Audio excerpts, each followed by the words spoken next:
नमस्कार दोस्तों, बहुत बहुत स्वागत है आप सबका संवाद न्यूज इंटरनेशनल पर। और मैं हूं आपका अपना संकेत चतुर्वेदी। दोस्तों, जैसा कि आप लोग जानते हो, हमारा बेसिकली एक एनालिसिस का चैनल है। और अभी जो सबसे महत्वपूर्ण मुद्दा है वो ये है कि 2024 का जो चुनाव है, इसमें अंततः होगा क्या और उसके क्या परिणाम होने वाले हैं। और इस विषय पर चर्चा करने के लिए मेरे साथ में कई प्रतिष्ठित मेहमान मौजूद हैं। मैं उनसे आपका अभी तारुफ कराता हूँ। तो मेरे राइट हैंड साइड पे हैं राजीव खुराना जी, और लेफ्ट हैंड में नीचे हैं डॉक्टर अविरल मलिक, जो भारतीय जनता पार्टी के स्पोक्स पर्सन भी हैं, और अतुल सिंघल भी हैं, जो कि सीनियर जर्नलिस्ट हैं। तो इन लोगों से मैं जानने का प्रयास करूंगा, ये सब सीजन कैंपेनर है दोस्तों, कि इस चुनाव में ओवरऑल सीटें जो हैं भारतीय जनता पार्टी की कितनी आएंगी और उसका नेट रिजल्ट रहेगा क्या। तो राजीव खुराना जी, सबसे पहले मैं आपका टेक लेता हूं। आप बताइए, आपको क्या लगता है, इस बार 400 पार होगा, नहीं होगा, या कितना होगा? नमस्कार। मैं ये कहना चाह रहा हूँ कि ये जो जितनी भी कयास लगाए जा रहे हैं, जितनी भी प्रेडिक्शंस आई हैं, और जो हर चरण में चेंजेस आ रहे हैं और एक दूसरे के खिलाफ प्रोपेगेंडा चल रहे हैं, इन सारी चीजों को मद्देनजर रखते हुए ये तो तय है कि इस बार सरकार तो बीजेपी की आ रही है, मोदी की। दूसरा, ये कितनी सीटें आ रही हैं, ये जो आपका सवाल है, मेरे हिसाब से बीजेपी फुल अपनी मेजोरिटी में आएगी। वो कितनी आएंगी, वो 400 के टच करेगी एनडीए। मेरे हिसाब से बीजेपी 320 325 के बीच में जाएगी और एनडीए मिला के 350 और 370 के बीच में रहेगी।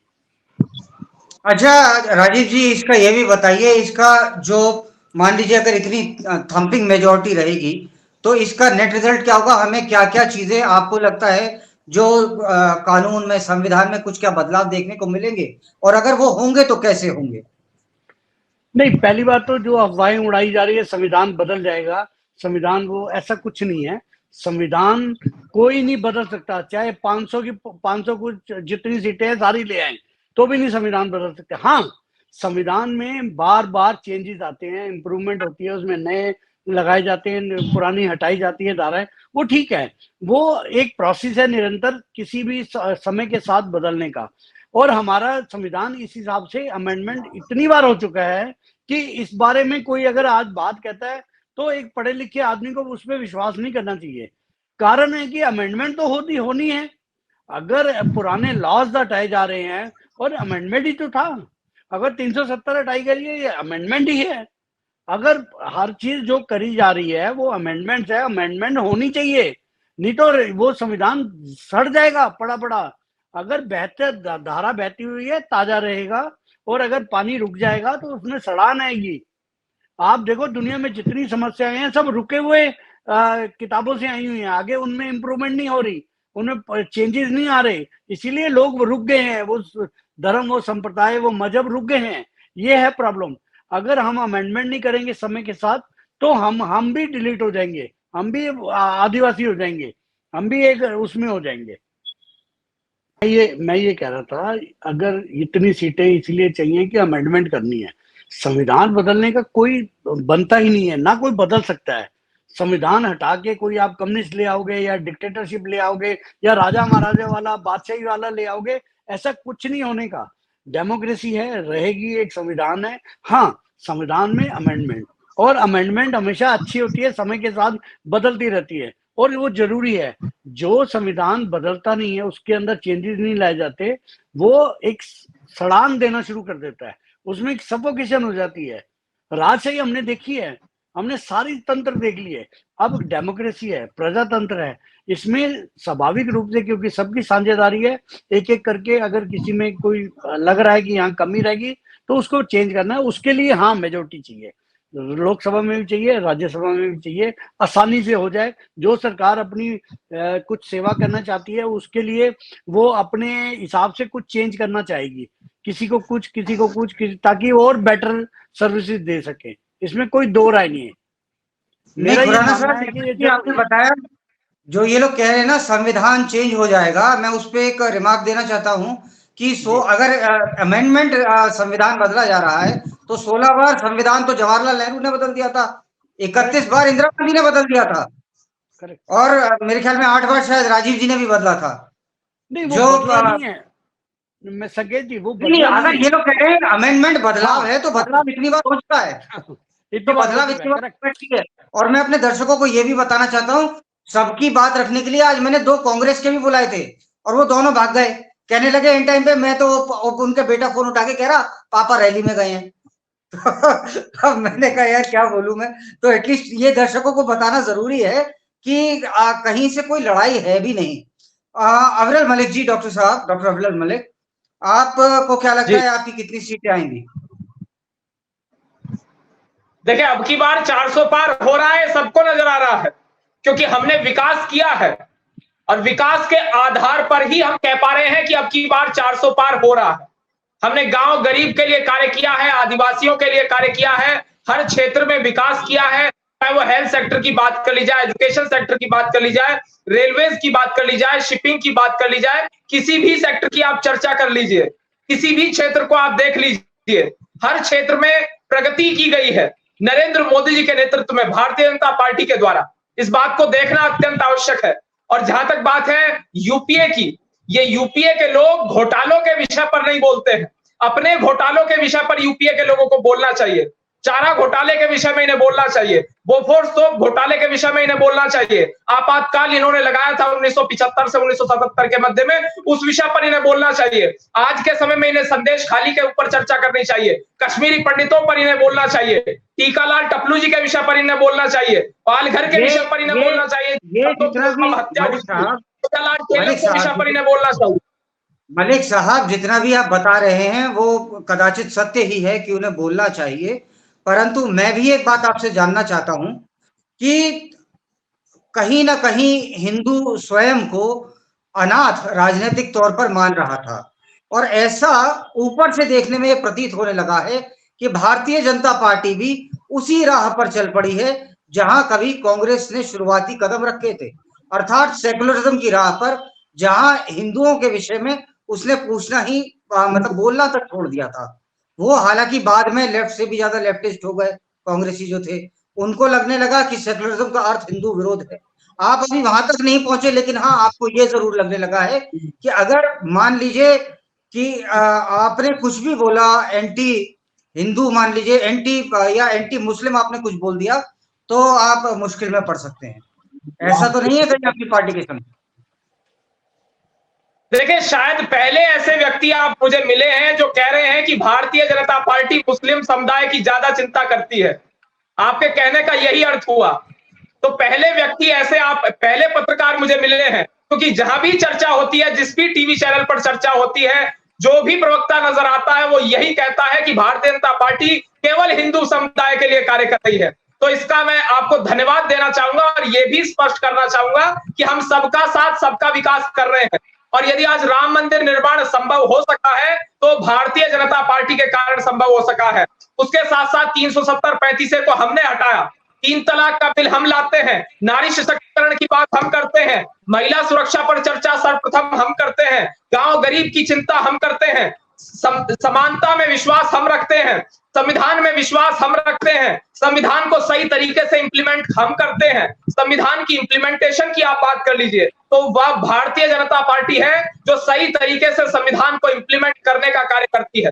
हम सबको बराबरी की नजर से देखते हैं, किसी को हिंदू या मुसलमान की नजर से नहीं देखते, प्रत्येक व्यक्ति को यदि हम देखते हैं तो एक नागरिक की नजर से देखते हैं, ये सबको नजर आ रहा है।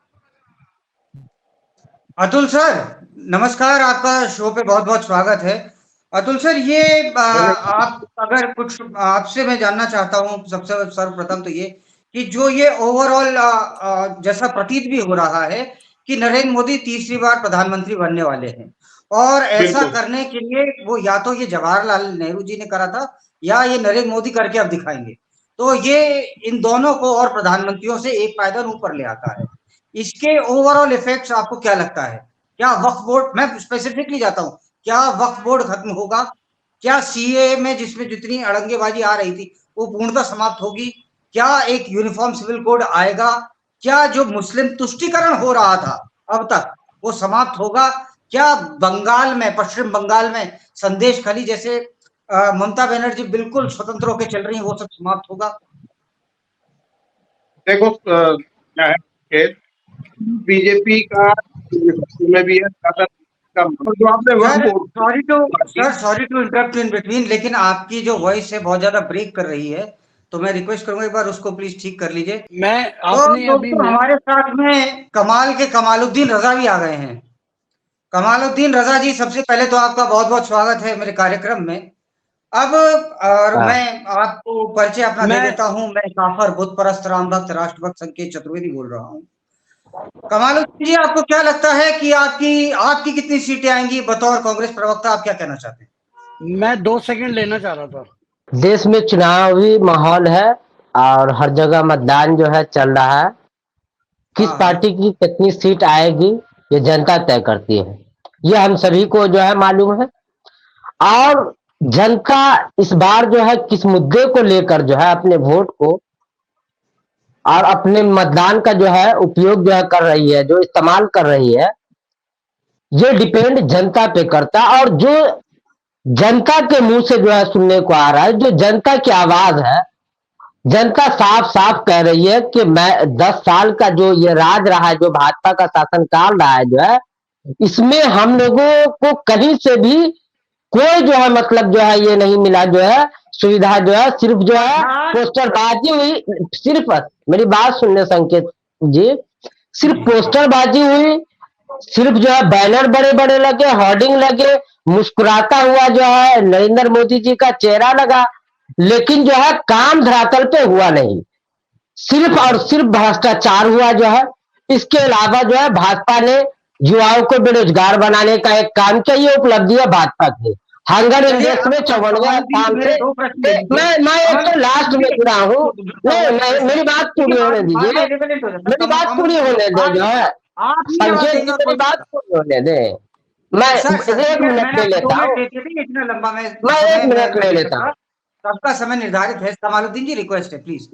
कमालुद्दीन जी, ये मेरी बात सुनिए। अतः माना जाए कि आपकी जीत निश्चित है, सुनिश्चित ये परिणाम है आपकी जीत है ना, क्योंकि आप जनता के बीच में गए। तो अब चूंकि आप जीत रहे हैं तो ये तो नहीं माना जाएगा कि ईवीएम में कुछ गड़बड़ी थी, और कहीं ये जीत गए, बीजेपी जीत जाती है तो आप नहीं कहेंगे ईवीएम गड़बड़ थी। जनता मालिक जीत हार का फैसला करने वाली। नरेंद्र मोदी जी का मुस्कुराता हुआ चेहरा दिखता है, विकास कहीं नहीं दिखता। तो मैं जानना चाह रहा हूँ, अमेठी में, रायबरेली में अब तक क्या विकास हुआ है पिछले 70 सालों में? देखिए, अमेठी में आप जो है विकास की अगर बात कर रहे हैं तो आप उस दौर को तो नहीं देखे होंगे, लेकिन शायद बहुत लोग देखे होंगे, मैं भी नहीं देखा। और वहां के लोग बताते नहीं, संकेत जी मैं बता रहा हूँ ना, आप देखे ना हम देखे, ये सत्य है। नहीं, ये सत्य है।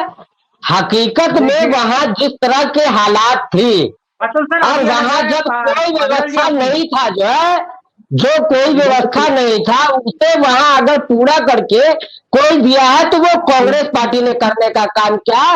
वो जो है कांग्रेस पार्टी के अलावा क्या सड़कों से लेके अस्पताल से लेके जो है आप इंफ्रास्ट्रक्चर से लेके सड़कों से लेके जो हाईवे जो का जुड़ा हुआ, जो रेल का यातायात हुआ, आप जिस चीज को देख लो कांग्रेस की देन है। आप एक सज्जन व्यक्ति है, उत्तम चरित्र है, अच्छा नहीं लगता राजीव खुराना साहब। मैं ये कह रहा हूँ, अगर छोड़िए गुना भाग जमा इज इक्वल टू जीत हार। अगर कांग्रेस ने काम किया होता अमेठी में, रायबरेली में, देश में, जिससे जितना काम किया उससे ज्यादा घोटाले किए, इसलिए कांग्रेस की संकेत जी, अब मैं यही बोलूंगा ना, बात पूरी होने देते। सवाल में भी सवाल जो पूछा जा रहा है उसका नहीं, खुराना जी आपसे नहीं मैं बात कर रहा हूँ, मैं संकेत जी से बोल रहा हूँ। खुराना जी की सम्मानित पैनलिस्ट है, वो कुछ बोलना चाहे बोलने दीजिए। अतुल सर, अगर आप बोलना चाहे तो आप भी बोलिए ना। कमालुद्दीन जी तो अभी हमारे ग्रिलिंग सेक्शन में, और कमालुद्दीन जी आपकी मैं हिम्मत की दाद देता हूँ, आपने बहादुरी का परिचय दिया। आसान नहीं होता 4:1 बैठना एक तरह से। नहीं, मेरा कहना है बिल्कुल नहीं होगी आपका प्रॉब्लम, लेकिन आपको उत्तर देना पड़ेगा। बस जो भी आपसे प्रश्न करे, अब अतुल जी की चांस है आपसे प्रश्न करने का, और उत्तर स्पेसिफिकली दीजिएगा, 2 मिनट के अंदर दीजिएगा। अतुल सर, मैं आपको बोल रहा हूँ कि भाजपा का जो वादा था, भाजपा का जो खोखला वादा था, प्रश्न तो सुन लो। हमारा प्रश्न तो यही है कमालुद्दीन से क्यों राहुल गांधी को संकेत जी आप करेंगे या जो खुराना जी करेंगे या अटल जी करेंगे, मैं अगर वो नहीं प्रश्न आप करेंगे, जवाब मैं दूंगा। कोई पूछे आप जवाब दो, कांग्रेस की तरफ से मैं सवाल पूछता हूँ, आप जवाब दो। आप बिल्कुल देंगे, जब आपका टर्न आएगा आप पूछिए जिससे ये कमालुद्दीन जी की समस्या है, कंटिन्यू बोलते हैं मैं सवाल ये पूछता हूँ, आप जवाब दे। अतुल जी मैं सवाल पूछा, आप जवाब दे।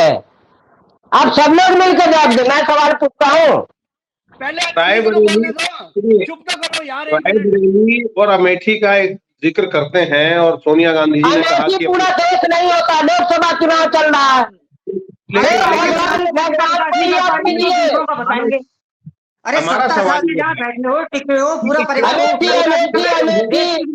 गुजरात छोड़ के चले आ गए, मतलब जो उत्तर प्रदेश में, ये क्यों, ये कभी नहीं जो बोलते गुजरात छोड़ के उत्तर प्रदेश में चले आए मोदी जी, और उत्तर प्रदेश से चुनाव लड़ रहे जो है, मेरा कहना आपको तो ये क्या जो है, ये उत्तर गुजरात से आता है ना, ये बात नहीं, आप जब आपको बोलने का अधिकार नहीं होता। आप जब सवाल करेंगे, आप जब उंगली उठाएंगे तो हम थोड़ी सवाल बैठेंगे। अतुल जी को सुन लीजिए। मेरा कहना है कि गुजरात से मोदी जी क्या करना है, उत्तर प्रदेश में गुजरात से मोदी जी क्या करना है, हम शांत है। संकेत जी का माइक बंद करिए, संकेत जी आप उनका माइक बंद करिए। बीजेपी नारे लग रहे हैं, सुनिए, शोर मचाने से वोट नहीं मिलेंगे, वोट तो 4000 वोट सीट आ रही है भाजपा को। सुनने की क्षमता रखिए। आपके जो मुख्यमंत्री नीतीश कुमार ने बोला कि 4000 सीट आ रहा है, 4000 सीट आ रहा है आपको, सोनिया 4000 सीट बोले जाए, मुख्यमंत्री जो है नीतीश कुमार जी की 4000 जो है सीट, हम आपको ये बता रहे थे कि इस बार पप्पू दोनों में से एक भी सीट पर नहीं 4000 सीट मिलना भाजपा किससे ज्यादा क्या चाहिए, महंगाई बेरोजगारी के बाद ज्यादातर पर बात नहीं करेंगे। क्षमता नहीं रखेंगे, ऐसे बातें नहीं होती चैनल पे बैठे। हम समझ रहे हैं, सुनने की आदत नहीं है, अगर आप नहीं सुने तो कमालुद्दीन, पहले मेरी बात सुनो। मैं हम तो बोलेंगे ही ना। दर्शकों को, सब लोगों को बताना चाहता हूँ, जितने व्यूअर्स हैं, लिसन टू मी, मैं कमालुद्दीन जी का ऑडियो म्यूट करता हूँ या अनम्यूट करके फिर बीच में कूद पड़ते हैं। मतलब ऐसा पैनल तो सिर्फ कांग्रेस में मिल सकता है और कहीं नहीं मिलेगा। इनकी बराबरी, इनकी टक्कर सिर्फ एक ही शख्स दे सकता है, वो है केजरीवाल की पार्टी में नहीं, इतना ही छोड़ी है। डिबेट में नॉन सीरियस लोग आ जाते हैं, क्या बोलूं मैं, जिनको कुछ ना कुछ बोलना है। देखिए इसी टाइप का डिबेट कराना अगर संकेत जी तो कराइए, मैं इंतजार करके चला जाऊंगा। मेरे को क्या टाइम पास करके चला जाऊंगा, इंतजार करना ये भीड़ जब बनाइए, मैं भी इंतजार कर लेता हूँ ना। एंजॉय करने, जैसे राहुल गांधी बाहर एंजॉय करने जाता है ना, ये भी एंजॉय करने जाते हैं, इलेक्शनों में एंजॉय करने चले। अब जो है आप किस्सा कहानी सुनाएंगे तो हम थोड़ी सुनेंगे, झूठा किस्सा कहानी सुनाएंगे तो हम थोड़ी सुनेंगे। पब्लिक की सुनी तभी तो आपकी ये हालत हो गई है, पब्लिक की नहीं सुन रहे, इसीलिए आप नहीं ना सुनिएगा, बोलते हैं सुनिएगा, सुनाइएगा। आप कहते हैं कि राजनीतिक विश्लेषक है, और एक बार आपके मुंह से बेरोजगारी नहीं सुना, आपके मुंह से महिला अत्याचार नहीं सुना, आपके मुंह से जो है महंगाई नहीं सुना, तो खुराना जी आपके मुंह से आज तक एक बार में नहीं सुना। आप बड़े राजनीतिक विश्लेषक है, या हमको ये बताइए मैं आपको जवाब देता हूँ। अब जो लड़ाई है वो अस्तित्व की है, और आप बार बार आप अपने आप को अनम्यूट मत करें, जब दूसरे का समय हो उसको बोलने दें प्लीज। बीच में इंटरफेयर करके ये ग्रेट नाटू चैलेंज नहीं है ना, ये अब ये मजाक का विषय है, कृपया करके। मैं मजाक का विषय से नहीं बना रहा हूँ, मैं तो बोल रहा हूँ ना कि महंगाई का मान निकलेगा, महंगाई का मान निकलेगा, बेरोजगारी का मान नहीं निकलेगा, जो महिला अत्याचार के मान नहीं निकलेगा, जो मणिपुर के मान नहीं निकलेगा, जो है ये सब तो निकलेगा नहीं। जो है ये कांग्रेस के समय के देश का संसाधन नहीं है, जिस पे कांग्रेस का समय नया समय नहीं होता। कांग्रेस ने देश को आजाद कराया है, कांग्रेस ने देश को आजाद कराया है। किसकी भूमिका? कांग्रेस ने देश को आजाद कराया है। हाँ, अगर आप सत्य आप सुनना स्वीकार नहीं करेंगे, अगर आप सत्य सुनना स्वीकार नहीं करेंगे तो मुझे क्या प्रॉब्लम? ऑफिस को कर दीजिए, डिबेट से बाहर कर दीजिए। जी अब अतुल सर आप नहीं बोल पाएंगे बहुत देर से। भाई सब लोग अगर सब लोग बाय करेंगे मैंने निकाल दूंगा। जिसके पास कंटेंट नहीं होता बोलने का वो फालतू की अटरम पटरम गटरम बोलते रहेंगे। अटरम पटरम आप बोल रहा खुराना जी। आप सुनने के, मैं सुनता भी हूँ, आप भी सुनने की कोशिश। ओ निकाल दिया मैंने, कहना चाह रहे हैं अतुल जी बोलिए। हाँ खुराना जी मैंने निकाल दिया। इनकी ये टोटली कांग्रेस के सारे प्रवक्ताओं का ऐसा है, चाहे सुप्रिया सुले हो चाहे ये कमालुद्दीन रजा हो, ये थोड़े 2 कदम और आगे ही लग रहे हैं मुझे। तो इनकी भी लग रहा है कांग्रेस में प्रमोशन होगी। अतुल जी 2 सेकंड ले रहा हूँ सिर्फ। मैं ये कह रहा हूँ जिसके पास बोलने का कंटेंट नहीं होता उसको क्या बोलना है उसको नहीं पता होता, इसलिए बोलते जाते हैं। ये है प्रॉब्लम। बिल्कुल बिल्कुल बिल्कुल। कईयों का सन्नाटा बोलता है, चुप भी बोलती है, ये इसीलिए शोर में जाते रहते क्योंकि कंटेंट तो है नहीं। प्लीज अतुल जी। जैसे मनमोहन सिंह साहब, जी हाँ, उनका भी सन्नाटा ही बोलता था बस। काश बोल पड़ता। मेरी खामोशी ने रख ली बहुत से सवालों की लाज। अतुल सर प्लीज आप, मैं क्षमा प्रार्थी हूँ, आप बोलिए। नहीं एक सेकंड आपके, मैं हर सवाल का जवाब देने के लिए तैयार हूँ। कोई भी सवाल आप जी। अतुल जी एक सेकंड, उनकी खामोशी ने रख ली है हर घोटाले की लाज। वो चुप रहे हर घोटाले पे, उन्हीं के टाइम सारे घोटाले हुए हैं। Please sir Atul sir. हाँ बोलो। हाँ आप सवाल पूछो। आप बोले अतुल आप बोले थे वरिष्ठ मुझसे। मैं आपको एक बड़ा सिंपल बताऊं कि जो स्थिति लग रही है, आपने कहा कितनी सीटें आएंगी, विपक्ष बोलता है कि बीजेपी 230 पे सिमट जाएगी और बीजेपी बोलती है अब की बार 400 पार। मेरा ये मानना है कि वोटर साइलेंट है, ना तो इसमें कोई बहुत ज्यादा रुचि है वोटर की वोट देने के, ना एंटी इनकम्बेंसी है। वोटर को लग रहा है जैसे चल रहा है चलने दो। मुझे ऐसा लगता है कि या तो वास्तव में 230-40 सीटें आएंगी या वास्तव में 400 पार हो जाएंगी, बीच की स्थिति रहने वाली नहीं है। और दूसरी बात यह है कि सारा दामोदार जो है वो एक तरीके से यूपी पे है। यूपी पे पिछली बार 62 सीटें थी। यूपी में अगर सीटें बढ़ती हैं तो यह बात तय है कि बीजेपी की सीटें पूरे देश में पिछली बार से ज्यादा, पिछली बार 303 थी उससे ज्यादा आ जाएंगी। क्योंकि जो हमारे पास फीडबैक है, जो हमने आकलन किया, अपने लोगों से बात की, अपने सूत्रों से बात की, अपने पत्रकारों से बात की, उससे लगभग ये निकल के आ रहा है कि उड़ीसा में बहुत अच्छी स्थिति है, वेस्ट बंगाल में भी अच्छी स्थिति है, महाराष्ट्र के अंदर बीजेपी की स्थिति ज्यों की त्यों है और शिवसेना बीजेपी के सहारे तर सकती है। यही हाल बिहार का है और जेडीयू का है। बिहार के अंदर बीजेपी की अच्छी स्थिति है, ठीक ठाक है, जेडीयू की स्थिति भी ठीक रह सकती है। हरियाणा में थोड़ा सा मामला 2-3 सीटों का दायमा लग रहा है। दिल्ली में मुझे लगता है कि पूरी सीटें आएंगी। राजस्थान में 2-3 सीटों का डाउट है। बाकी मध्य प्रदेश और जो दूसरे वो है, छत्तीसगढ़ की मैं बात करूं, छत्तीसगढ़ में पिछली बार 9 सीटें थी, तो 9 की 9, 10, 11 हो सकती हैं। तो जो आकलन, जो फीडबैक हमारे सामने आ रहा है वो ठीक ठाक है। बीजेपी के पक्ष में बीजेपी के प्रवक्ता यहाँ पर बैठे हैं। और 400 पार की जो बात अगर की जाती है तो बेसिकली क्या होता है, देखिए जब तक रिजल्ट ना आ जाए तो हर व्यक्ति ये कहता है मैं जीत रहा हूँ।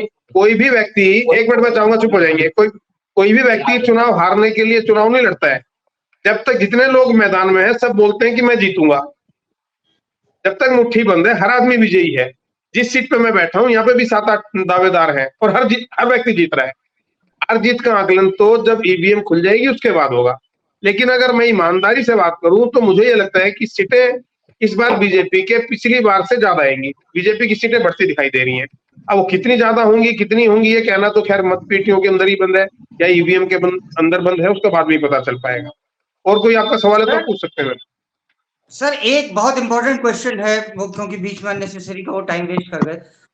ये जानना चाहता था कि जो साउथ है, जो आपके लिए डिफिकल्ट माना जाता है, मान लीजिए केरला है, मान लीजिए इवन तमिलनाडु है, हाँ ये साउथ का, आप लोग में से कोई भी बोलना चाहे प्लीज। साउथ में बीजेपी का वोट परसेंटेज बढ़ेगा, इसमें कोई दो राय नहीं। अन्नामलाई बहुत अच्छा काम कर रहे हैं, इसमें कोई दो राय नहीं। और ये माना जा रहा है कि अन्नामलाई अपनी सीट है। हालांकि ऐसी भी फीडबैक आ रही है जो सर्वे एजेंसी ने, मैं किसी का नाम नहीं लूंगा क्योंकि ये सारा का सारा बिल्कुल एक तरीके से सीक्रेट डाटा है, उसमें यह दिखाया गया है कि तमिलनाडु में 3 सीटें बीजेपी की आ सकती हैं, केरल के अंदर भी 1-2 सीटें आ सकती हैं। अगर इन सब का आकलन किया जाए तो साउथ जो है एक अच्छा संकेत मिल रहा है। कर्नाटका में थोड़ी स्थिति खराब बताई जा रही है बीजेपी की पहले के मुकाबले, लेकिन कुल मिला के ये भी है कि अगली बार जब विधानसभा चुनाव होंगे या अगले चुनाव होंगे उसके अंदर बीजेपी बहुत अच्छा प्रदर्शन करेगी, ऐसा वहां के लोगों का भी कहना है, जो हमारे सूत्र उनका भी कहना है, और जो सर्वे एजेंसी है उनकी भी यही रिपोर्ट निकल के आ रही है। संकेत अतुल जी, मैं एक बात पूछना चाह रहा था आपसे जी जी। कि अगर मैं आपके आंकड़ों में देखूं, आप अगर कहीं यूपी में लॉस भी होता है और जो आपने बोला शायद बिहार में नॉर्मल सा रहेगा या कहीं, तो साउथ में रिकवर होता नहीं नजर आ रहा बीजेपी को? मेरा सवाल नहीं हो रहा है ना, हम आपको बोल रहे हैं कि साउथ में वोट परसेंटेज बीजेपी का बढ़ता दिखाई दे रहा है, और जो रिपोर्ट्स हुए हैं कि तमिलनाडु में 2-3-4 सीटें आ सकती हैं, हो सकता है ज्यादा भी आ जाए, क्योंकि साउथ का मैंने दौरा नहीं किया है। ऐसी केरल का विषय है, लेकिन मैं उड़ीसा गया हूं, मैं मध्य प्रदेश गया हूं, राजस्थान गया हूं, हरियाणा गया हूं, दिल्ली और यूपी, इन क्षेत्रों में मैंने काम किया। नॉर्थ ईस्ट के अंदर मेरा अच्छा संपर्क है, नॉर्थ ईस्ट के अंदर भी कुछ सीटें बढ़ने का उम्मीद है। वेस्ट बंगाल में भी कहीं कहा जा रहा है कि 2-3 सीटें बढ़ सकती हैं, क्योंकि यूपी एक बड़ा राज्य है और एक तरीके से इसको हम बैरोमीटर मान सकते हैं, क्यों मासिस हैं और साथ में मुस्लिम वोटर काफी हैं यूपी के अंदर। अगर यूपी में अगर सीटें बढ़ती हैं तो उसका विषय ये जाता है कि पूरे देश में बढ़ेगी। दूसरा क्या है कि जो कम परसेंटेज ऑफ वोटिंग है, जो एज ए पत्रकार हमारा भी आकलन है, वो ये भी शो करता है कि वोटर उदासीन है, मतलब उसके अंदर नाराजगी सत्ता के प्रति नहीं है कि वो वोट करना निकल रहा है, सत्ता के प्रति नाराजगी भी नहीं है। लेकिन क्या है कि जो यूपी में, वेस्टर्न यूपी के अंदर जो वोटिंग हुई, जो पहला फेज था, उसके अंदर थोड़ा सा लोगों को चिंता हुई थी, खासतौर से बीजेपी के लोगों को, क्योंकि लग रहा था कि जो सहारनपुर है, कैराना है, मुजफ्फरनगर है, शामली है, यहाँ पर मुस्लिम मतदाता ज्यादा है, तो इस बात का डर था, अंदेशा था कि हो सकता है कि मुस्लिम मतदाता, क्योंकि वहाँ एक डिसाइडिंग फैक्टर है, तो कहीं ऐसा ना हो कि वहां सीटें लूज कर जाए। लेकिन मेरठ की जो रिपोर्ट निकल के आ रही है वो भी पॉजिटिव रिपोर्ट है, तो मुझे लगता है कि ओवरऑल अगर देखा जाए तो 80 में से 65-70 सीटें यूपी में बीजेपी को मिलने वाली हैं, और अगर ऐसा होता है तो निश्चित तौर पर 350 का आंकड़ा पार कर जाएगी। बिल्कुल, मैं भी यही कह रहा था कि अगर 62 सीटें थी पिछली बार, 62 से ऊपर आती हैं तो जो अतुल जी कह रहे हैं वो आंकड़ा टच कर जाएगा, ये मेरा मान। हाँ, तो अविरल जी भी बड़ी देर से नहीं बोले। अविरल जी खुद भी सर बागपत से ही आते हैं। और अविरल जी आप बताएं जरा, आपको क्या लग रहा है, आपके जो क्षेत्र है, आप तो यही कहेंगे आप जीत रहे हैं, और ओवरऑल ऊपर जो पूरी ये गन्ने की बेल्ट है, यहाँ का क्या रिस्पॉन्स है? जी, राष्ट्रीय लोकदल जयंत चौधरी जी जिस प्रकार से भारतीय जनता पार्टी के साथ आए हैं, वो भी एक बहुत बड़ा फैक्टर है। उसके साथ साथ जहां तक पश्चिमी उत्तर प्रदेश की बात है, तो मैं इस बात को आपको स्पष्ट करना चाहूंगा, कांग्रेस पार्टी का झंडा उठाने वाला कोई कार्यकर्ता पश्चिमी उत्तर प्रदेश के अंदर नहीं है। पूरे पश्चिमी उत्तर प्रदेश की आप बात कर लीजिए, चाहे सहारनपुर की आप बात कर लीजिए, मुजफ्फरनगर की आप बात कर लीजिए, गाजियाबाद की आप बात कर लीजिए, मेरठ की आप बात कर लीजिए, बिजनौर की बात कर लीजिए, मथुरा की बात कर लीजिए, बागपत की बात कर लीजिए, गौतम बुद्ध नगर की आप बात कर लीजिए, तो आप इस बात को देख सकते हैं, कांग्रेस का झंडा उठाने वाला कोई कार्यकर्ता नहीं है, कांग्रेस पार्टी का कोई नेता पश्चिमी उत्तर प्रदेश के अंदर मौजूद नहीं है, कोई ऑर्गेनाइजेशन नहीं है पश्चिमी उत्तर प्रदेश। अविरल मलिक जी, एक यहाँ पर एक मेरा प्रश्न है। अविरल मलिक जी, एक मेरा प्रश्न है आपसे, आप रूलिंग पार्टी। अविरल मलिक जी, एक मेरा प्रश्न है, प्लीज इसका आंसर दीजिए कि जहां जहां आपने कोalition करा वहां पर मेरे को ये समझाइए, क्योंकि जो आपके वोटर्स को दूर तक आते हैं वो आरएसएस वाले होते हैं। अब आपने कोalition कर लिया लोक दल वगैरह लोगों के साथ में, कहीं आपको दिक्कत तो नहीं होगी कि आरएसएस वाले आप केंद्र में करें, वोटर तक न लाए? देखिए, कोalition से हमें कोई किसी प्रकार की दिक्कत नहीं होगी, इस बात को आपको नंबर 1 समझ लेना चाहिए। और जहां तक बात है एनडीए की, एनडीए निश्चित रूप से 400 पार जा रहा है। और पश्चिमी उत्तर प्रदेश की आपने बात की थी, तो पश्चिमी उत्तर प्रदेश में तो कुछ ऐसे लोग हैं जो मुझे मिले और उन्होंने कहा 400 पार नहीं 500 पार एनडीए जा रहा है, और वो किसान है विशेष रूप से।